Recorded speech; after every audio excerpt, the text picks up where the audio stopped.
There is something quite slick about the production on Rogue Factor's 2025 release of Hell Is Us. They must have a mighty back catalogue. Necromunda Underhive Wars. Okay, you can't win all the time. My name is Couchcoop, and welcome to my quest to find the best single player experience of this year.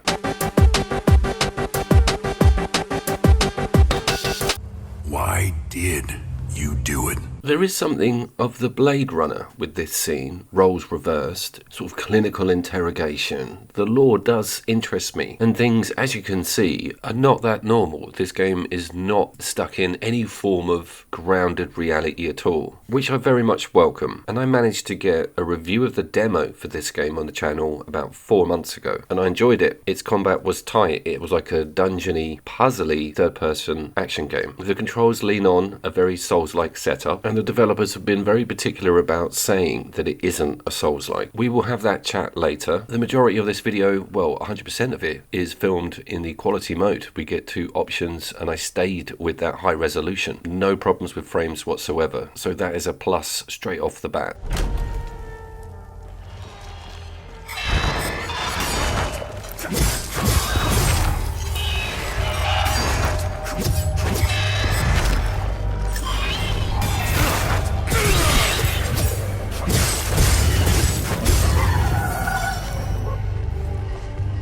Just to set itself apart from that aforementioned genre, it comes with a rebirth mechanic on R1. You'll see this circle around me. You've got to time that identical to that key button on the Nier games. There is a time parry, and you do have a focus button. This footage is also in the demo. This is right at the end of the demo, so far I've kind of seen everything.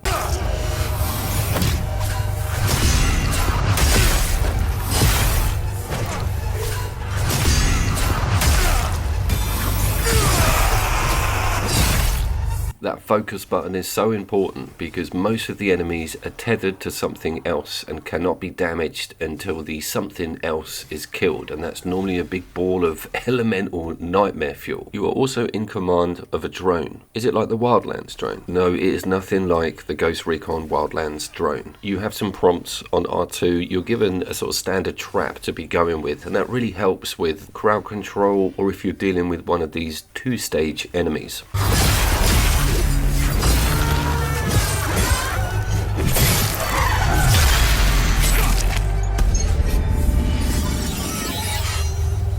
The combat is so good and the enemies so weird. They are creatures that are impervious to bullets, so you're going to see guns and military hardware everywhere. There's been some sort of calamity for a change, and you also have access to your own APC. That one as well sold me.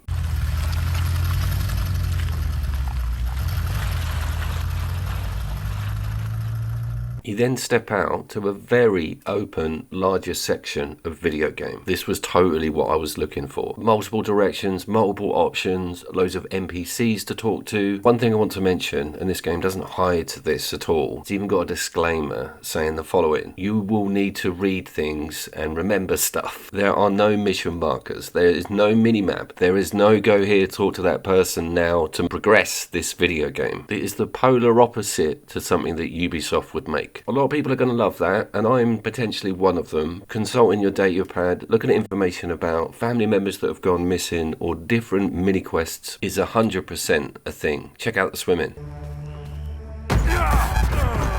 Let's just check out Hell Is Us in general, because now we're in this open biome. The demo is quite corridor focused or dungeon centric, but now we have a nice open expanse. It's a good opportunity to see if anything's misbehaving on a visual front, Elden Ring. And the news is really good. I thought I may have to flip back to performance. Sometimes if you run into a populated area, it may stutter very slightly, but none of it ruins your experience. Very impressed with this quality mode.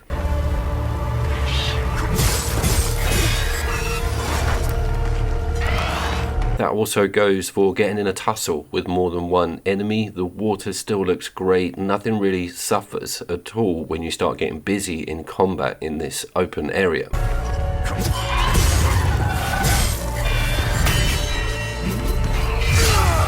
You've also got some absolutely gorgeous kill animations, which can be brought on by decent parrying. You are prompted with the X button, and all of it looks very top tier. Now, one thing I want to talk about with this game model and its puzzles and how it doesn't shout everything at you is that breeds a little bit of confusion about what you've got to do next. Some of the items will have clues in them, some of your possessions will blatantly be for somebody. I check out the swimming again here.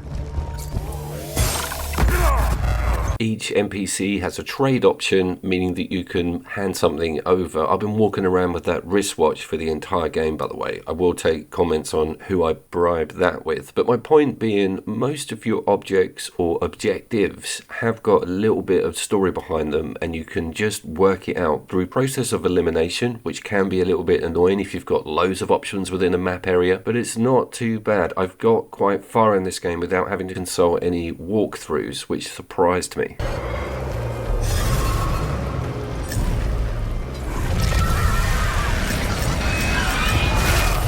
But something at the back of my mind tells me this very well may be a temporary status, and stuff later in the game might be a bit more taxing. I'm talking about working out puzzles, looking for codes to get into door combinations. That old chestnut.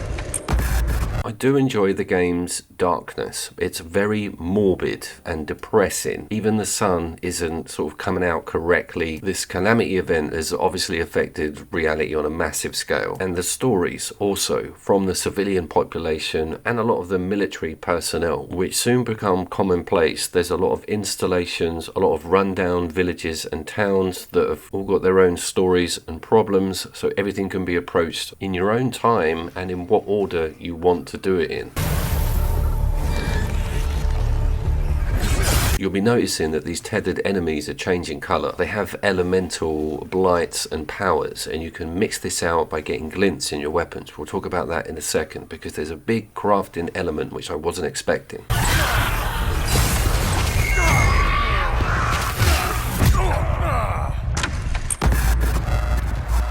It also likes its dingy dungeons. You've got a light on the drone and it freaks you out with weird noises and quite a lot of jump scares around corners, narrow corridors opening into arena areas where doors shut behind you, got to fight a bunch of enemies. That was very much the demo, and I love that they've kept that message in, particularly with this open area. You just go into some mine somewhere for a change and you'll be 25-40 minutes just going further in, getting more secrets, upgrading your weapon, because they do level the more you use them, which is an interesting aspect and gives incentive to try other things out.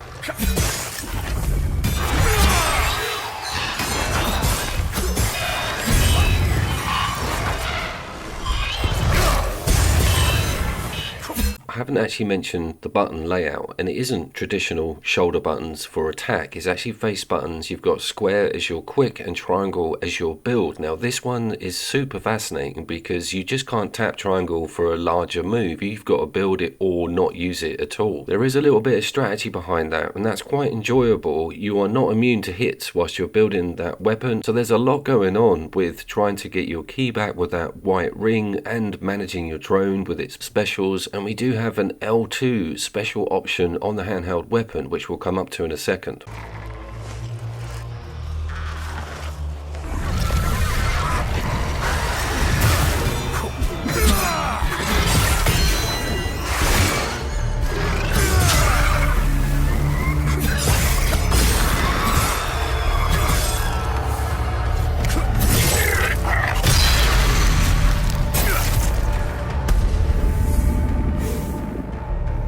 I've got to say it, Rogue Factor, this game is a shit ton better than Necromunda Underhive Wars, I'll give you that, but this might be because it's landing right on my sweet spot, which is potentially big open world games with cool tight combat mechanics and some open option with what you've got to do next. We now also have some badass drone powers going, and a new weapon type which does offer some new combination options. The builds look different, there's enough variety there to give you incentive.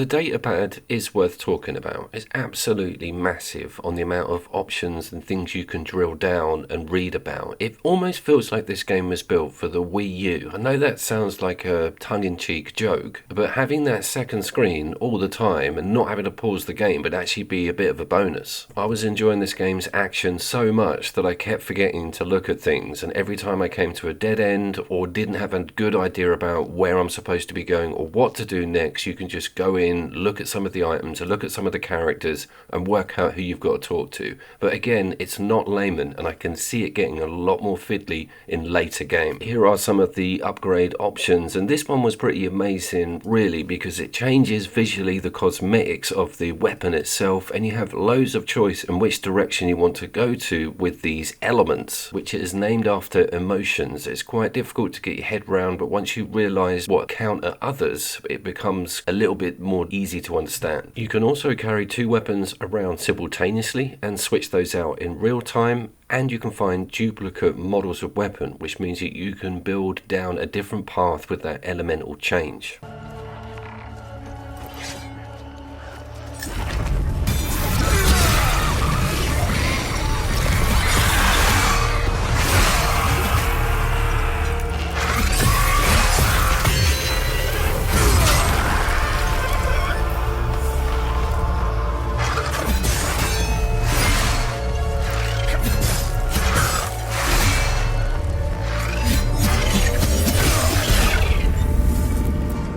That starter sword can be turned into an absolute beast. Okay, we're off to the next biome. So spoiler alert if you didn't want to see any more than that first stage. Things have a slightly more autumnal look, and we are back to that same system of a larger area, looking around, free roaming essentially. I thought it might stuff us into a corridor section and that first biome be the only thing that allows you that movement. Although it excels in brilliant weaponry, it doesn't give you a cosmetic change on what you're wearing. Very early in the game you steal some armor and that weapon, and that doesn't change for a number of hours. I would like to have seen some more suit variants, or even a whole set of crafting surrounding the armors.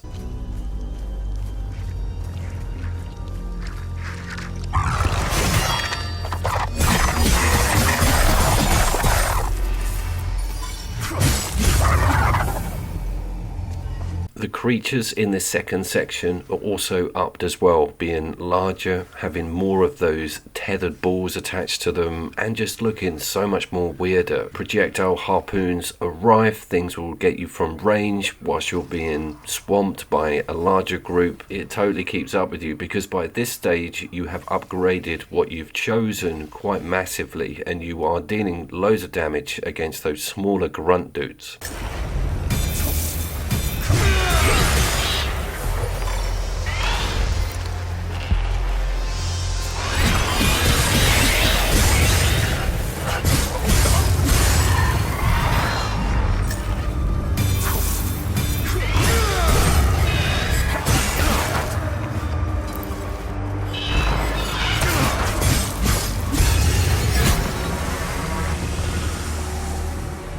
This is a great video game, and at the time of recording this, we've just had the video game awards announced. Ghost of Yotei did not clear up, spoiler. But I haven't seen this mentioned once at all, not even as a nomination for some random category I may not have looked hard enough. I feel it should get a little bit of a louder noise about it. I also partner this with Chronos, that crazy looking sci-fi third-person shooter, which I'm clambering to get onto the channel. I'm running out of time for the year and money.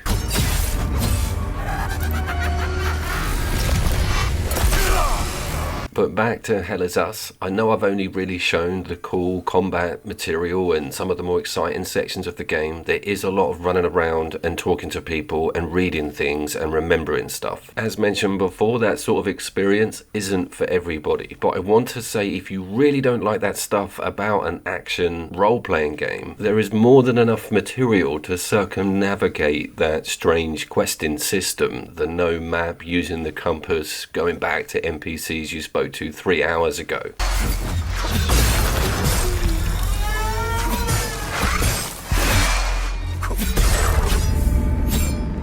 You you are missing out on a very awesome action game if you're avoiding it because of those aforementioned reasons. I've also got my Game of the Year chat coming up probably in the first couple of weeks of January. I'm not going to do a Joe Vargas and put it out in the summer of 2026, but it won't exactly be on the 29th of December is my point. And I will totally be talking about Hell Is Us. Unhandholdy games are quite a rarity nowadays. It is kind of an old school idea. A lot of modern AAA games are extremely go here, do that right now. Even though they're supposed to be open world, you feel like you're on rails. This is absolutely nothing like that, and it's very refreshing. You've also got one of the best perms I've seen in 2025. Maybe that should be a category for nomination.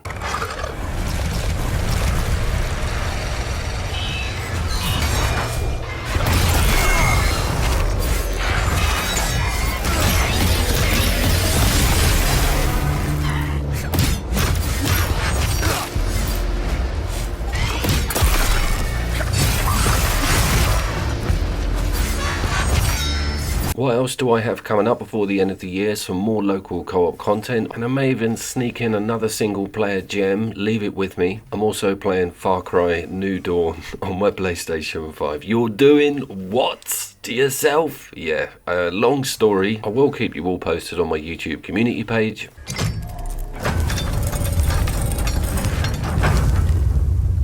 My name was, of course, CouchCoop. I may hit 25,000 subscribers before the end of 2025. Don't jinx it, Coop. I will see you down there.